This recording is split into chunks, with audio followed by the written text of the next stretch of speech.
June 6, 1944. 900 hours. Omaha Beach, Normandy, France.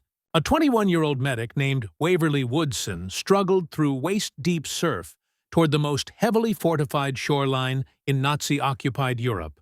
Blood poured down his legs. Shrapnel had ripped through his thigh, back, and side. The soldier beside him lay lifeless. His landing craft was gone, destroyed before it even touched the sand. Any ordinary man would have sought medical help. Any sensible soldier would have found cover and waited for evacuation. Waverly Woodson did neither. Grabbing his medical kit, he sprinted toward the cries of the wounded. For the next 30 hours, still bleeding from his own injuries, he treated more than 200 men, amputating limbs, dragging drowning soldiers from the surf, performing emergency surgery under machine gun fire. When it was finally over and he collapsed from exhaustion and blood loss, the U.S. Army gave him nothing. No Medal of Honor, no Distinguished Service Cross, not even official recognition that he'd been there. This is the story of America's forgotten hero, a man who proved courage knows no color, though recognition often does. To understand what Waverly Woodson accomplished on D-Day, you have to know who he was before the war. Born August 3, 1922, in Philadelphia, Pennsylvania, Waverly Bernard Woodson Jr. grew up in a working-class neighborhood. His father worked as a mail carrier. He was an exceptional student, the kind everyone expected to go far. After finishing Overbrook High School, he enrolled at Lincoln University in Oxford, Pennsylvania, one of the few colleges open to black students. There he studied pre-med, dreaming of becoming a doctor, to heal, to help, to make a difference. Then came December 7, 1941, Pearl Harbor. Everything changed. Like countless young Americans, Woodson felt compelled to serve. But unlike many of his white peers who saw the war as an adventure, he understood the harsh reality. This was 1942. America was fighting tyranny abroad while upholding segregation at home. The military was divided by race. Black troops served in separate units, often in support roles, rarely allowed to fight. Woodson knew this. He enlisted anyway. On December 15, 1942, during his sophomore year, Woodson and his younger brother Eugene walked into an Army recruiting office and volunteered.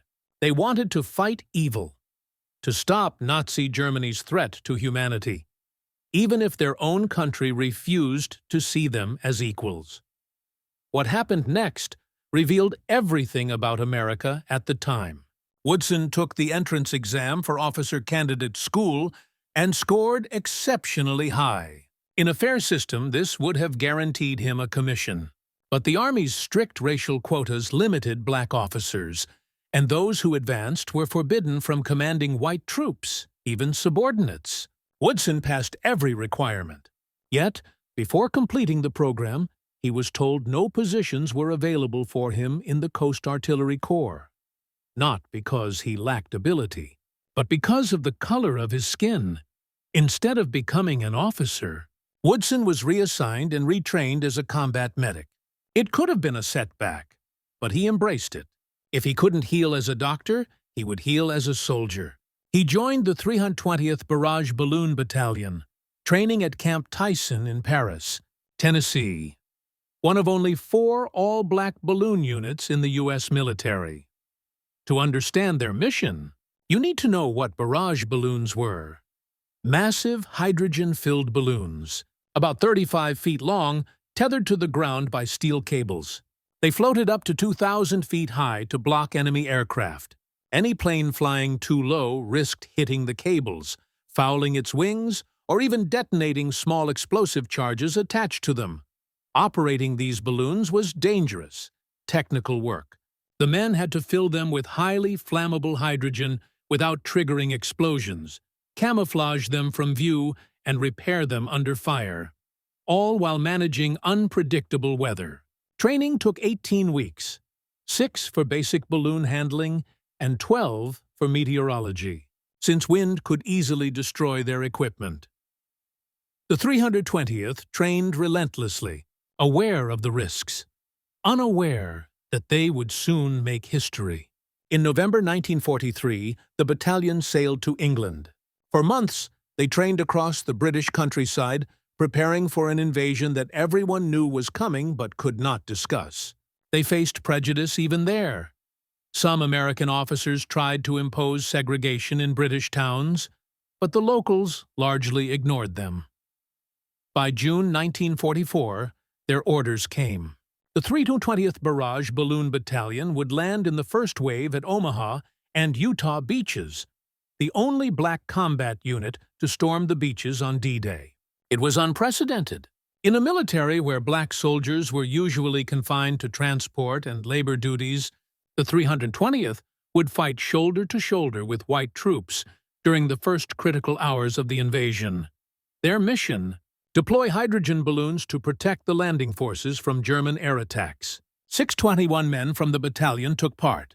Only 5 medics landed in the first wave, and Waverly Woodson was one of them.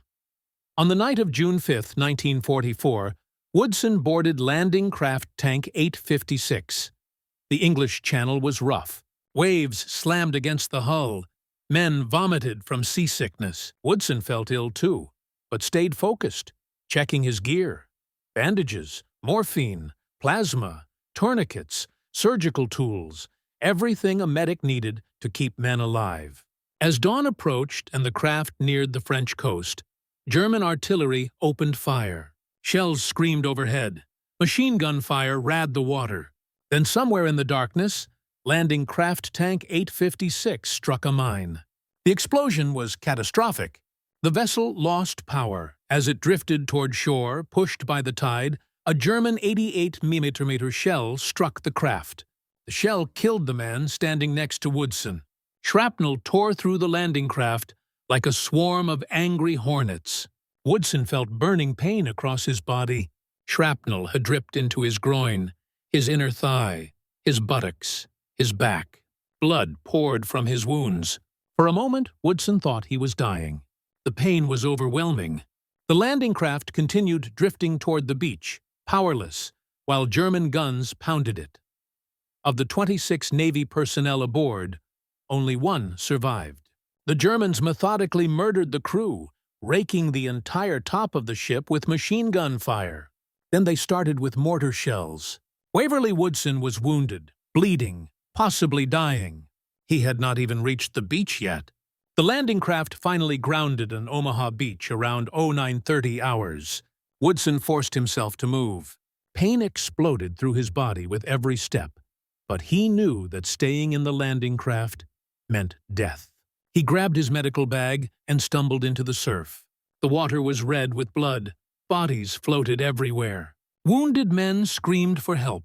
German machine guns continued firing from the bluffs above, kicking up geysers of water and sand. This was the moment that would define Waverly Woodson's life. He was wounded. He was bleeding. He was in shock. Any reasonable person would have sought treatment, found cover, tried to survive. Instead, Woodson looked at the carnage around him and made a choice. He would do his job. He would save lives. His own wounds did not matter. He ran up the beach, moving from man to man, assessing injuries, applying to tourniquets, administering morphine, stopping bleeding. The Germans continued firing. Mortar shells exploded around him. Bullets whipped past. Woodson ignored it all. He worked with mechanical efficiency, treating the most severe wounds first, moving to the next patient, saving lives one at a time. Then something happened that defied belief, even in the chaos of D-Day.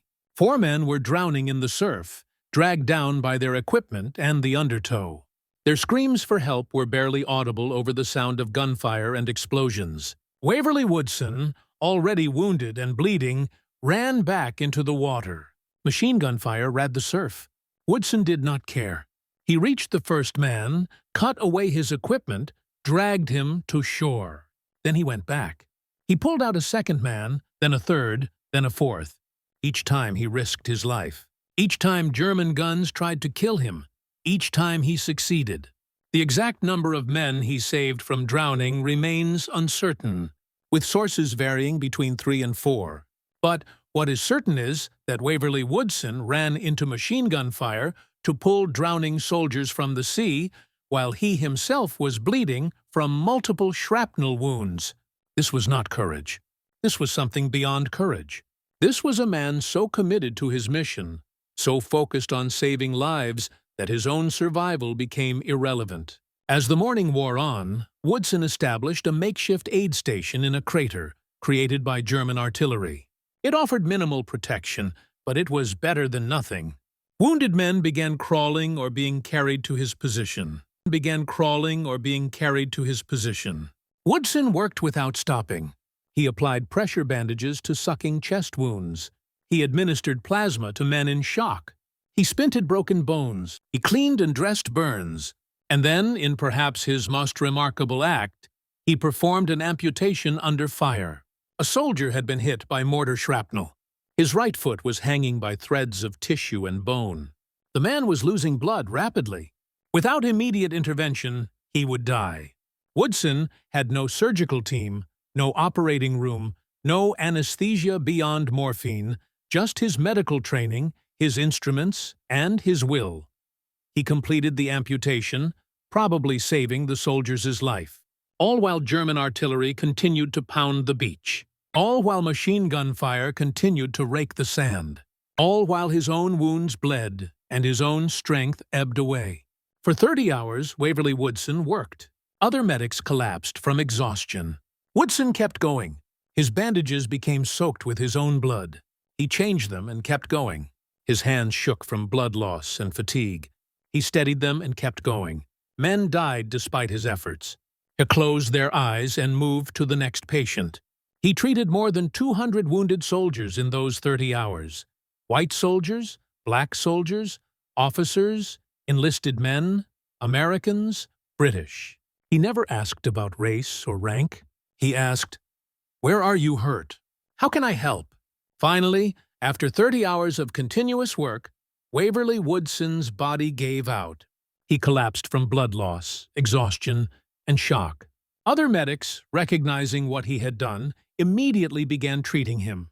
They bandaged his wounds properly. They gave him plasma. They prepared him for evacuation.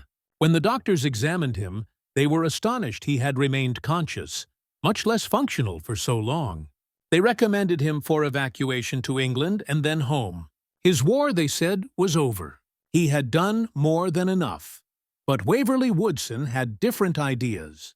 He recovered in England, his wounds healed, and then he did something that revealed the depth of his character. He requested to return to his unit. The doctors tried to talk him out of it. He had earned his ticket home. He had proven his courage beyond any doubt. But Woodson was adamant. His unit was still in France. His brothers were still fighting. He belonged with them. The army, perhaps embarrassed by his insistence or simply recognizing that they could not stop him, granted his request. For 140 days, the 320th operated in France. They protected bridges, supply depots, and headquarters from German air attacks. Their balloons flew day and night, forcing Luftwaffe pilots to fly higher, making them easier targets for Allied anti-aircraft guns. The unit performed brilliantly. General Dwight Eisenhower himself praised their contribution.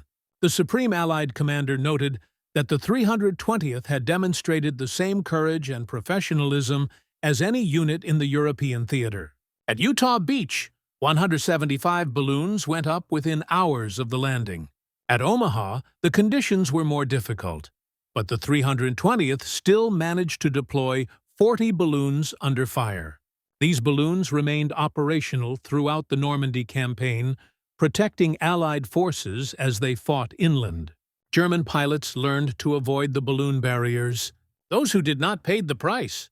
Several Luftwaffe aircraft were downed by balloon cables or by anti-aircraft fire when forced to higher altitudes.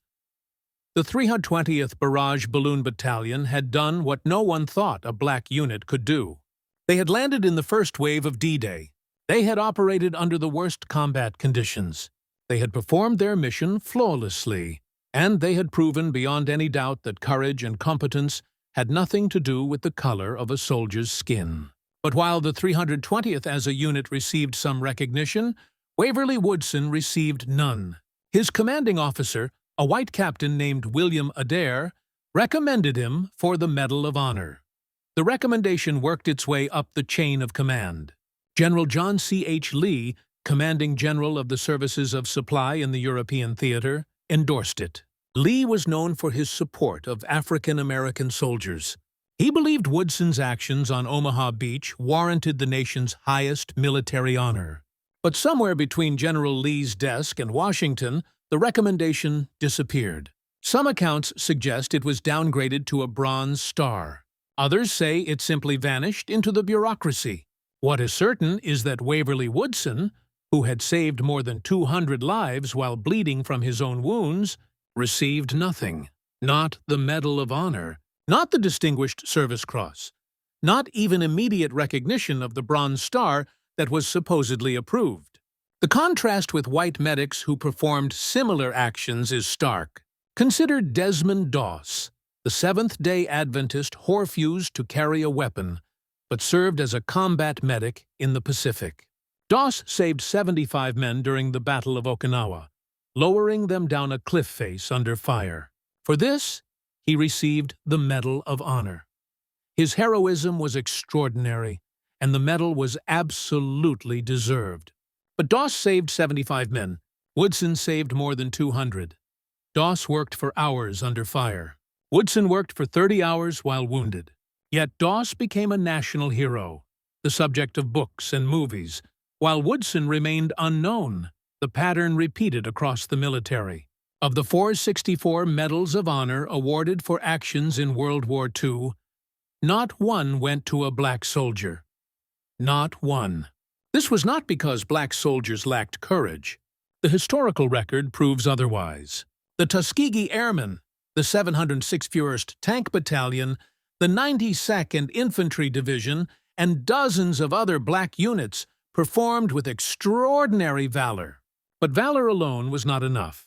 The medal required documentation, eyewitness accounts, and command endorsement.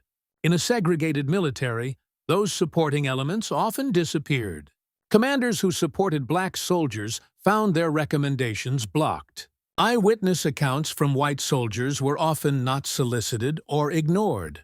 And crucially, the men making final decisions about medals were products of their time, steeped in the casual racism that permeated American society. The result was a systematic denial of recognition that persisted for decades. In 1997, 52 years after the war ended, President Clinton attempted to correct this historical wrong. The Army had conducted a study examining why no black soldiers had received the Medal of Honor for World War II. The study concluded that discrimination was the primary factor. Clinton held a ceremony on January 13, 1997, awarding the Medal of Honor to 7 black soldiers for World War II actions. Only one, Vernon Baker, was still alive to receive it. The others received it posthumously, but Waverly Woodson was not among them. His name was not in the study. His actions on Omaha Beach remained buried in lost paperwork and fading memories. The Army study had focused primarily on infantry actions. Medics, especially those whose recommendations had been lost or destroyed, were not systematically reviewed. And so the injustice continued. Waverly Woodson returned home from the war.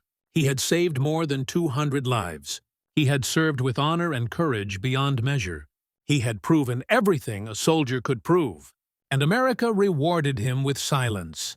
His post-war life reveals both his character and the broader tragedy of black veterans returning to a still segregated America. Woodson used the GI Bill to complete his degree at Lincoln University, graduating in 1950.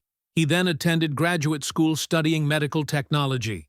He married Joanne in 1952. Together, they built a life and raised 3 children. Woodson worked at the National Naval Medical Center in Bethesda, Maryland. He later transferred to the National Institutes of Health, where he worked from 1959 to 1980 as a medical technician and supervisor. He became an expert in hematology. had trained countless other technicians. He contributed to medical research that saved lives. In civilian life, just as in war, Waverly Woodson dedicated himself to healing and helping others. He spoke rarely of his war experiences. His family knew he had served on D-Day, but he did not dwell on it. He did not campaign for recognition. He did not write memoirs or seek publicity. This was not because he was bitter or because he had forgotten. It was because, for Waverly Woodson, doing the right thing was its own reward. The medals would have been nice. The recognition would have been just, but their absence did not diminish what he had done or who he was. Occasionally, he would share stories with fellow veterans or speak to school groups about the war. Those who heard him speak remembered his humility. He did not portray himself as a hero. He talked about the other medics, the soldiers he treated, the men who died despite his best efforts. He spoke with respect about his white officers who had tried to get him recognized. He expressed pride in the 320th Barrage Balloon Battalion and their accomplishments. But he never complained about the lack of medals. He never expressed anger at the injustice. Some might see this as passivity, but those who knew Waverly Woodson understood it differently. He had proven himself on Omaha Beach and knew what he had done. He knew the lives he had saved.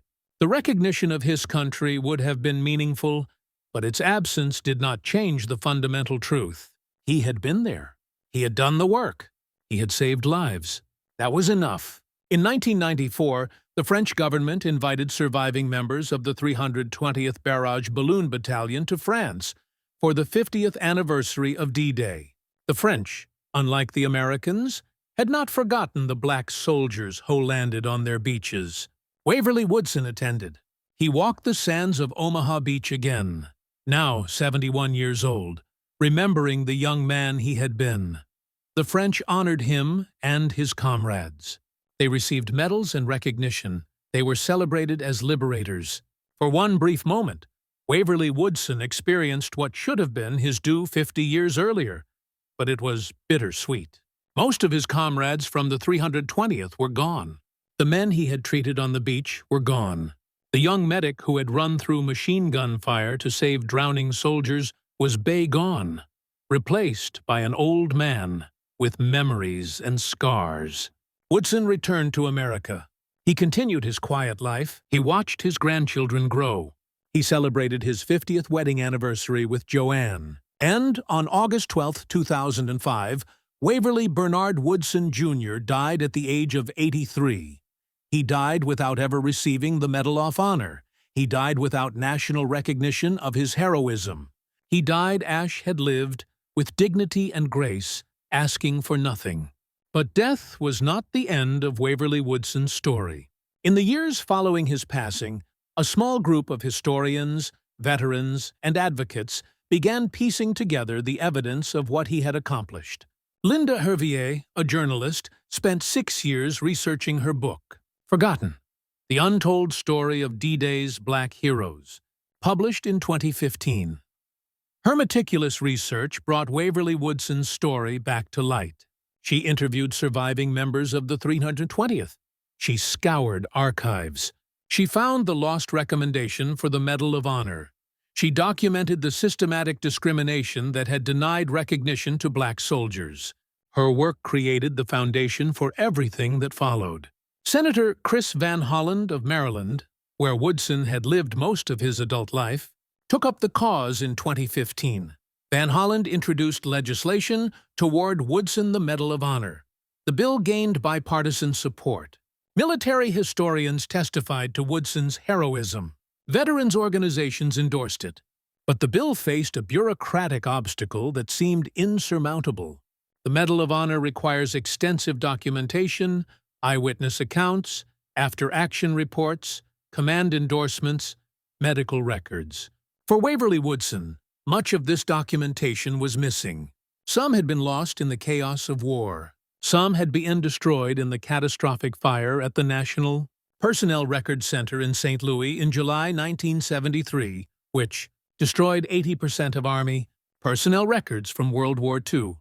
The missing documentation became a convenient excuse for inaction.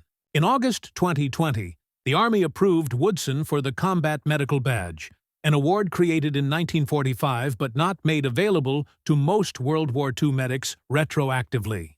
It was a small recognition, decades overdue, but it represented official acknowledgement that Woodson had served in combat. The actual presentation did not occur until October 11, 2023, when Woodson's widow, Joanne, then 93 years old, received the badge on his behalf at Arlington National Cemetery. The ceremony was emotional. Joanne Woodson, who had fought for her husband's recognition for nearly 2 decades after his death, finally saw the Army acknowledge what he had done. It was not the Medal of Honor. It was not even the Distinguished Service Cross. But it was something. It was the Army saying, "We see you. We acknowledge your service. We recognize your sacrifice." For Joanne Woodson, it was bittersweet. Her husband deserved more. He deserved the recognition in his lifetime. But she was grateful that his story was finally being told, that his name was finally being remembered. Then, on June 3, 2024, the Department of Defense announced that Waverly Woodson would receive the Distinguished Service Cross, the second highest military decoration for valor. The announcement came 79 years and 362 days after Woodson's actions on Omaha Beach. The actual ceremony took place on September 24, 2024, at the White House. Joanne Woodson, now 94 and in fragile health, attended. So did Woodson's children and grandchildren. President Biden presented the medal, speaking about the courage Waverly Woodson had demonstrated and the injustice of his long wait for recognition. The ceremony was covered by national media. Finally, 8 decades later, America was beginning to acknowledge what Waverly Woodson had done. The Distinguished Service Cross is a significant honor. Only the Medal of Honor ranks higher. It recognizes extraordinary heroism in combat. For Waverly Woodson to receive it was meaningful and important. But even as his family celebrated this recognition, they continued pushing for the Medal of Honor. Because the evidence is overwhelming that Woodson's actions met the standard. He saved more than 200 lives. He worked for 30 hours while wounded. He performed battlefield surgery under fire. He pulled drowning men from the sea while being shot at. He returned to combat after being evacuated. By any objective measure, these actions warrant the Medal of Honor. But bureaucracy remains an obstacle. The Medal of Honor requires an act of Congress when awarded long after the fact, particularly when documentation is incomplete. Senator Van Hollen has introduced multiple bills. Each has gained support. Each has stalled. In April 2022, the Army named a health clinic at Rock Island Arsenal in Illinois, the Waverly B. Woodson Jr. Army Health Clinic. It was the first military facility named after him, a recognition of his medical service both in war and in civilian life. On July 12, 2024, the city of Philadelphia renamed a section of 60th Street as Waverly B. Woodson Jr. Way, honoring the hometown hero who had never sought such honor. In June 2024, National Geographic premiered a documentary titled Erased, No Color of Valor, which told Woodson's story and the broader story of black soldiers denied recognition in World War II.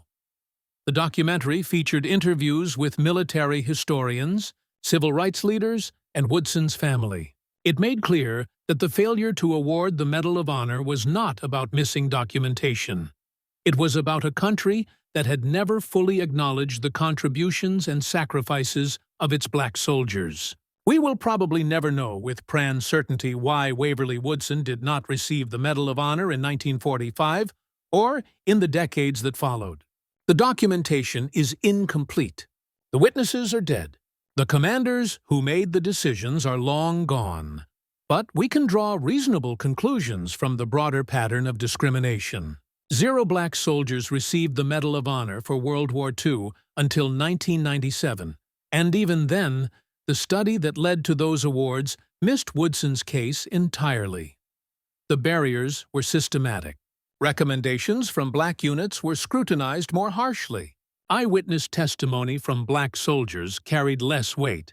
White commanders who advocated for black soldiers often saw their recommendations downgraded or blocked. And the final decision-makers operated within a culture that simply did not see black heroism as equal to white heroism.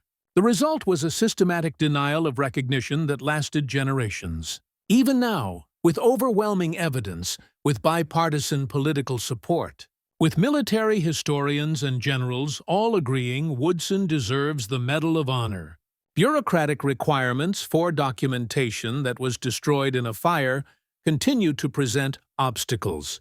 If this case involved anything other than race, would the outcome have been different? The answer is self-evident. Yet Waverly Woodson's story also reveals something transcendent about human character. On Omaha Beach, in that crater that served as his aid station, bleeding from his own wounds and working under fire, he treated every soldier who came to him without regard to race or rank.